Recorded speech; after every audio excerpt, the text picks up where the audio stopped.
ধীরে ধীরে মৌনি বুঝতে পারল না চাইতেও বারবার নীলাঞ্জনের কথাই মনে পড়ে যাচ্ছে তার। বিশেষ করে বাচ্চাদের মধ্যে বসে নীলাঞ্জনের গান গাওয়ার ভিডিওটা চোখের সামনে ভেসে উঠছে। বুঝেছি, প্রেমে পড়ে গেছিস তুই, মজা করলো চারু। হ্যাঁ রে, এখন মনে হচ্ছে আর একবার যদি ওর সঙ্গে কথা বলার সুযোগ পেতাম। কিন্তু মৌনি চাইলেও ব্রততী নন্দীর কাছ থেকে 3 দিন কোনো খবর পেল না। নিজের থেকে ফোন করতে ভীষণ লজ্জা করছে। কি ভাববেন মহিলা?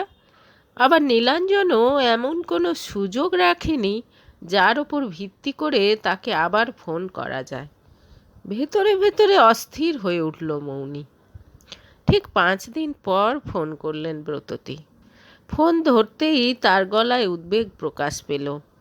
কি হয়েছে তোমার মৌনি? এখন শরীর কেমন আছে? কেন বলুন তো? আমার আবার কি হতে যাবে? কেন, তুমি অসুস্থ নও? না, একেবারেই নয়। কিন্তু দীপ্ত যে বলল। তুমি তো ওর ভালো বন্ধু। আমি ভেবেছিলাম তুমি ওর এনগেজমেন্ট পার্টিতে থাকবে, ওখানেই তোমার সঙ্গে দেখা হবে। আমি নিজেও একটু ব্যস্ত ছিলাম কদিন।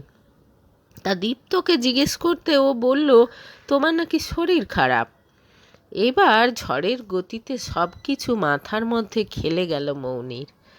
দীপ্তর এনগেজমেন্ট ছিল, ব্যাপারটা সে বেমালুম ভুলে গেছে। যাক, একদিক দিয়ে ভালোই হয়েছে, ব্যাপারটা নিয়ে কোনো কষ্ট পেতে হয়নি তাকে। কিন্তু তারপরই মৌনি বুঝল এই কদিনে তার মানে সে নীলাঞ্জনের চিন্তায় এতটাই ডুবেছিল যে দীপ্তর চিন্তা কখন যেন তার মন থেকে একেবারে পাততাড়ি গুটিয়ে পালাতে বাধ্য হয়েছে। মনে মনে হাসল সে।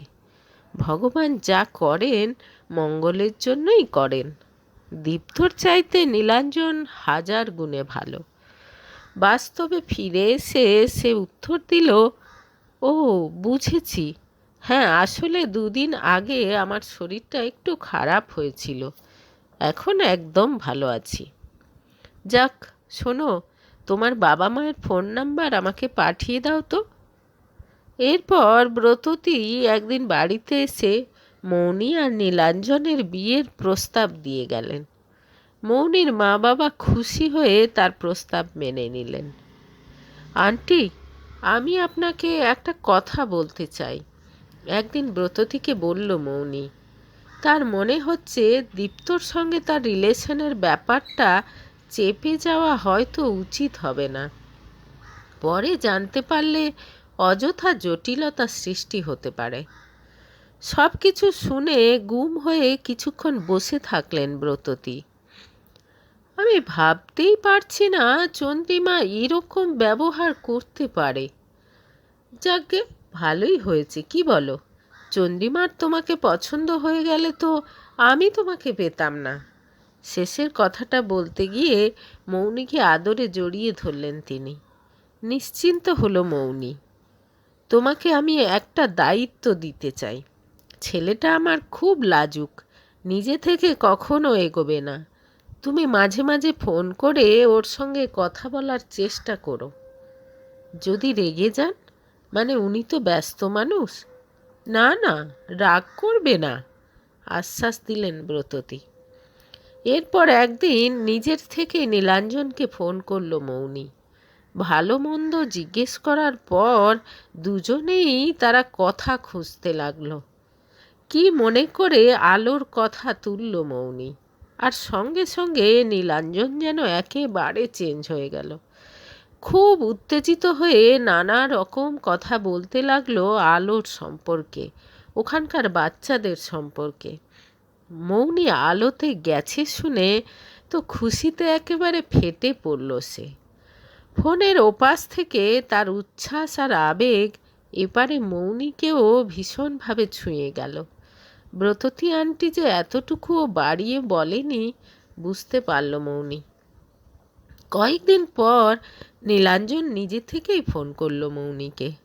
আজ বিকেলে আমি আলোতে যাব, আপনি যাবেন আমার সঙ্গে? এক কথায় রাজি হয়ে গেল মৌনি। কথা মতো তাড়াতাড়ি অফিস থেকে বেরিয়ে পড়ল সে। নীলাঞ্জন এসে তাকে নিয়ে যাবে। আশ্রমে যেতেই একদল ছেলেমেয়ে ছুটে এসে নীলকে ঘিরে ধরল। মৌনি দেখল নীল বাচ্চাদের জন্য বেশ কিছু চকলেট আর কেক এনেছে। এক মাসিকে সেগুলো দিয়ে বাচ্চাদের মধ্যে ডিস্ট্রিবিউট করে দিতে বলল সে। সবাই মিলে একসাথে বসে চা আর কেক খাওয়া হলো। মৌনির সব কিছু ভীষণ ভালো লাগছে।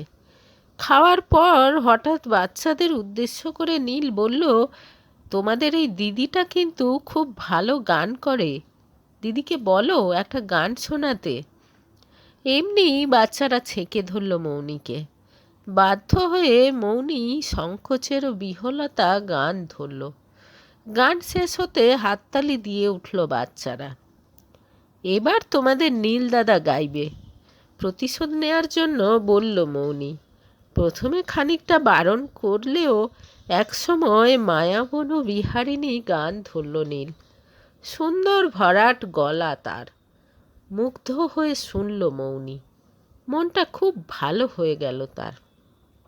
নীলের সঙ্গে তার পছন্দ কি সুন্দর মিলে গেছে। হাজার চেষ্টা করেও দীপ্তর মুখ দিয়ে কোনো দিন রবীন্দ্রসঙ্গীতের একটা লাইন সে বার করতে পারেনি। আরও কিছুক্ষণ গল্প করার পর মৌনি আর নীল আশ্রম থেকে বেরিয়ে পড়ল। তুমি সত্যিই খুব ভালো গাও, গাড়িতে যেতে যেতে বলল নীল। মৌনি খেয়াল করল আপনি থেকে তুমিতে নেমে এসেছে নীল। তুমিও দারুণ ভালো গাও, সঙ্গে সঙ্গে জবাব দিল সে। এরপর থেকে নীলাঞ্জন আর মৌনির সম্পর্কটা অনেকটা সহজ হয়ে গেল। নীল যে তাকে ভরসা করতে শুরু করেছে এটা বুঝতে পারল মৌনি। 2 মাস পর তাদের বিয়ে। একদিন তাকে সঙ্গে নিয়ে শপিংয়েও গেল নীল। মৌনি এখন খুব খুশি। এর মধ্যে রবীন্দ্র জয়ন্তী এসে গেল। প্রত্যেক বছর আশ্রমে ধুমধাম করে রবীন্দ্র জয়ন্তী পালন করলেও এবারে বাড়িতে করার প্ল্যান করলেন ব্রততী। বন্ধুদের সঙ্গে মৌনিকে আলাপ করিয়ে দেওয়ার এত ভালো সুযোগ আর হবে না। পরিচিত বেশ কয়েকজনকে গান গাইতে ডাকবেন ভেবে নিলেন তিনি। তুমি আর নীল মিলে ওই দিন একসঙ্গে গান করবে, আবদার ধরলেন ব্রততী। সে কি, আবার একসঙ্গে কেন, দুজনে আলাদা আলাদা গাইব, প্রতিবাদ করল নীল। না, একসঙ্গে ভালোবাসি ভালোবাসি গানটা গাইতে হবে। সঙ্গে সঙ্গে প্রতিবাদ করে উঠল তারা দুজনেই। কিন্তু তাদের কোনো কথাই আমল দিলেন না ব্রততী। অগত্যা প্র্যাকটিস করা শুরু করলো নীল আর মৌনি। নির্দিষ্ট দিনে সকাল সকাল নীলের বাড়িতে চলে এলো মৌনি। ব্রততীর কথা মতো মৌনির মা বাবাও এসেছেন। বিকেলে এক বিউটিশিয়ান এসে মৌনিকে সাজিয়ে দিয়ে গেল। যদিও নিজের পছন্দ মতো তাঁতের শাড়ি পরল সে। কি সুন্দর লাগছে তোকে মা, আপ্লুত হয়ে বললেন মৌনির মা। মৌনির খোপায় জড়ানো জুঁই ফুলের মালা যেন তার সৌন্দর্যকে আরও স্নিগ্ধ করে তুলেছে। দোতলার করিডোর থেকে মৌনি দেখল দীপ্ত আর তার মা বাবাও ঢুকলো। খুব চড়া মেকআপ করে এসেছে দীপ্তর মা। ভদ্রমহিলার কোনো রুচি নেই, মনে মনে ভাবল মৌনি। 3টে গান হওয়ার পর ব্রততী ঘোষণা করলেন, এবার গান গাইবে আমার ছেলে নীল আর তার বিশেষ বন্ধু। ভালোবাসি ভালোবাসি গাইতে গাইতে একেবারে যেন অন্য জগতে চলে গেল নীল আর মৌনি। নীলকে আজ প্রথম পাঞ্জাবি পরতে দেখল মৌনি। খুব সুন্দর দেখাচ্ছে তাকে। আবার মৌনির শান্ত স্নিগ্ধ রূপ দেখে নীলও মুগ্ধ। গান গাইতে গাইতে দুজন দুজনের মধ্যে হারিয়ে গেল তারা। গানের শেষে সবাই খুব হাততালি দিল। আর ঠিক তখনই ব্রততী নীল আর মৌনির বিয়ের ব্যাপারটা ঘোষণা করলেন। সবাই অভিনন্দন জানাতে লাগলেন। বলতে লাগলেন নীল আর মৌনিকে একদম মেড ফর ইচ আদার মনে হচ্ছে। এক ফাঁকে দীপ্তর মায়ের দিকে তাকিয়ে মৌনি দেখল মুখটা একদম থমথমে হয়ে আছে তার, কিন্তু এপাশ ওপাশ তাকিয়ে দীপ্তকে কোথাও দেখতে পেল না সে। কনগ্রাচুলেশনস, সুখী হও, নীল খুব ভালো ছেলে। এক ফাঁকে দীপ্তর বাবা বলে গেলেন মৌনিকে, কী রে, কেমন দেখলি আমার হবু বৌমাকে? এক সময় চন্দ্রিমাকে জিজ্ঞেস করলেন বন্ধু ব্রততী। ভালোই বলে চুপ করে গেলেন চন্দ্রিমা। পলি, রমা, তনয়া, বাকি বন্ধুরা মৌনির এমন উচ্ছ্বসিত প্রশংসা শুরু করলো যে রাগে গা রিরি করতে লাগলো তার। এই তোরা গল্প কর, আমার একটু তাড়া আছে, তাড়াতাড়ি খেয়ে বাড়ি যেতে হবে বলে সেখান থেকে সরে গিয়ে হাঁপ ছেড়ে বাঁচলেন চন্দ্রিমা। কিন্তু একটু পরে তারা স্বামী স্ত্রী যখন বাড়ি যাবার জন্য রেডি হলেন, দীপ্তকে কোথাও খুঁজে পাওয়া গেল না। বারবার ফোন করলেও ফোন ধরল না সে। বাইরে বেরিয়ে দেখা গেল গাড়িটা সেখানে নেই। আমাদের এখানে ফেলে রেখে কোথায় চলে গেল ছেলেটা? চিন্তান্বিত হয়ে পড়লেন চন্দ্রিমা আর অমিতাভ। অন্য গাড়ি ডেকে বেরিয়ে গেলেন তারা। কিছুক্ষণ পর একে একে বাকিরাও বিদায় নিলেন। ফোন করে দেখি দীপ্ত বাড়ি ফিরল কিনা। সবাই চলে যেতে চন্দ্রিমাকে ফোন করলেন ব্রততী। জানতে পারলেন দীপ্ত এখনও বাড়ি ফেরেনি। চিন্তায় পড়ে গেলেন তিনিও। আমি জানি দীপ্ত কোথায়, সবাইকে অবাক করে বলল মৌনি। কিছুক্ষণের মধ্যে ড্রাইভার ডেকে মৌনিকে নিয়ে দীপ্তকে খুঁজতে বেরোলেন ব্রততী। কিছুক্ষণ পর পরিত্যক্ত এক কারখানার পেছন দিকে ধ্বংসস্তূপের পাশে বসে থাকা দীপ্তকে আবিষ্কার করল তারা। মৌনি পথ দেখিয়ে নিয়ে এসেছে। তার আর দীপ্তর দেখা করার জায়গা ছিল এটা। হাতে হাত রেখে এক একদিন ঘন্টার পর ঘন্টা এখানে বসে থাকতো তারা। তার মনে হচ্ছিল দীপ্ত ঠিক এখানেই থাকবে। মৌনিকে আসতে দেখে আবেগপ্রবণ হয়ে পড়ল দীপ্ত। তুমি কি করে এটা করতে পারলে মৌনি? মাত্র কদিন হয়েছে, এর মধ্যেই তুমি নীলকে বিয়ে করবে ঠিক করে ফেললে? তার কথা শুনে অবাক হয়ে গেল মৌনি।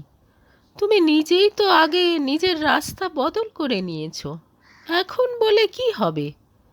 আবেগে মৌনিকে জড়িয়ে ধরতে চাইল দীপ্ত, কিন্তু হাত বাড়িয়ে তাকে বাধা দিল মৌনি।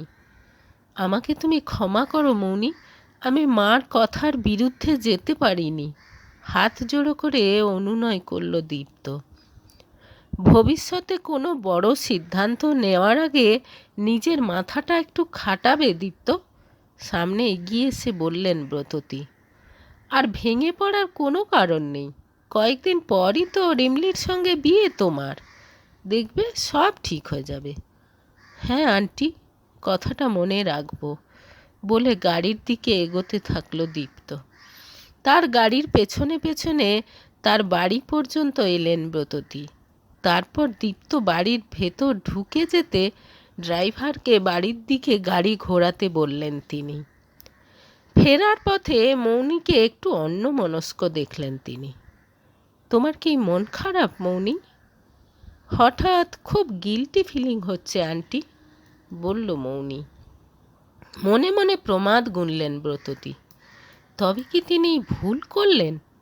নিশ্চিত হওয়ার জন্য জিজ্ঞেস করলেন, কেন, এর মধ্যে তোমার গিল্টি ফিল করার কি আছে? দেখুন, প্রতি বছর তো আপনারা আশ্রমে রবীন্দ্র জয়ন্তী পালন করেন, কত আনন্দ করে বাচ্চাগুলো। এবারে আমার জন্য আপনারা সেটা বাড়িতে করলেন, বাচ্চাগুলোর নিশ্চয়ই খুব খারাপ লাগবে। মৌনির কথা শুনে নিশ্চিন্ত হলেন ব্রততী। তার হাত ধরে বললেন, সামনের রবিবার ওখানে আবার রবীন্দ্র জয়ন্তী আয়োজন করব আমরা, এটা আমাদের দুজনেরই মাথায় আছে। শুনে খুব খুশি হলো মৌনি। তারপর ব্রততীর হাতে চাপ দিয়ে বলল, thank you aunty, thank you for everything, I feel blessed. কাঁধে হাত দিয়ে তাকে কাছে টেনে আনলেন ব্রততী। প্রশান্তিতে ভরে গেল তার মন।